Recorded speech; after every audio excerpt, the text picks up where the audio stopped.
And tonight, a violent and chaotic situation in the Middle East continues to get worse. 2 Navy SEALs are missing tonight after taking part in what was a critical mission to intercept a shipment of Iranian missiles headed for Yemen. Now, search and rescue operations are underway in the Gulf of Aden.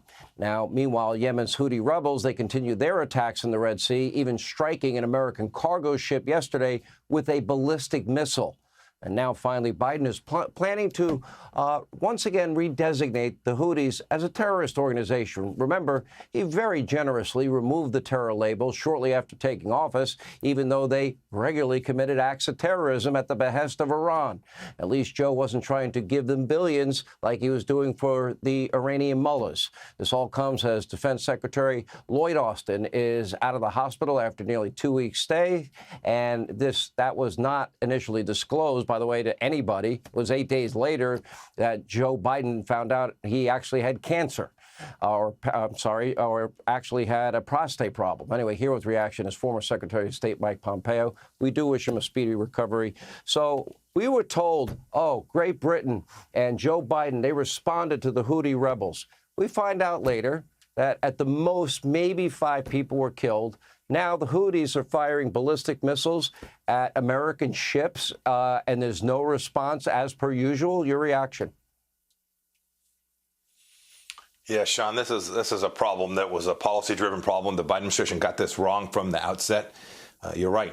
We designated the Houthis a foreign terrorist organization. They now have had to acknowledge that, whoops, these guys are really terrorists. They were firing missiles into Saudi Arabia. I remember Speaker Pelosi screaming at all of us because they wanted to try and get food and aid in there, when in fact what we needed to do was inflict a real cost on these very same Houthis that are now disrupting sea lanes, going to make food prices for Americans more expensive.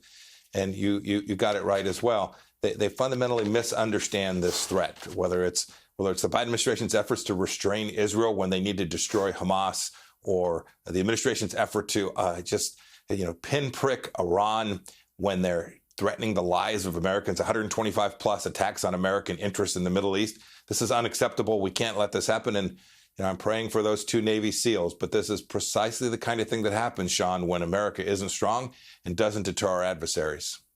At this point, I just think all the world sees is a cognitively impaired, weak and frail president.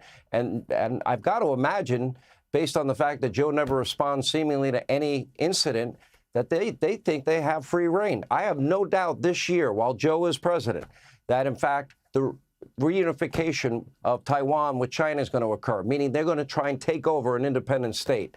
Do you disagree with me? I hope I'm wrong. Yeah, I hope you're wrong, too. I don't know that they'll do it this year.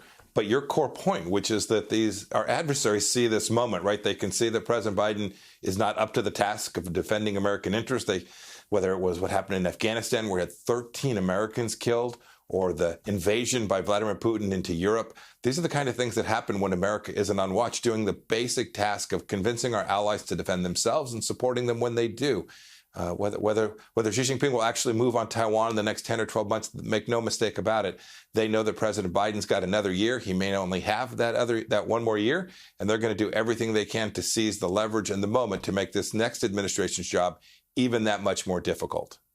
I honestly, have never been this concerned about the economy, about what's happening in the country to American citizens, and I've never been this concerned about what's going on abroad. And if the adults like yourself are not put in charge soon, I fear the very worst in, a lot of parts of the world. We're now hearing about Putin's potential to go after NATO nations after he's done with Ukraine. Your thoughts on that? Yeah, I've said since the beginning, Putin's intentions were deeper than just Kyiv, just Ukraine. He had bigger ambitions. The Ukrainians were able to stop him with a lot of American help, so good on us for that. I know the bad guys are moving around pretty freely. We saw Chairman Kim make an announcement that he's no longer interested in unifying with South Korea. Dangerous times, Sean. Yeah, very dangerous. We need you back in charge. I know you've sacrificed a lot of your life serving your country.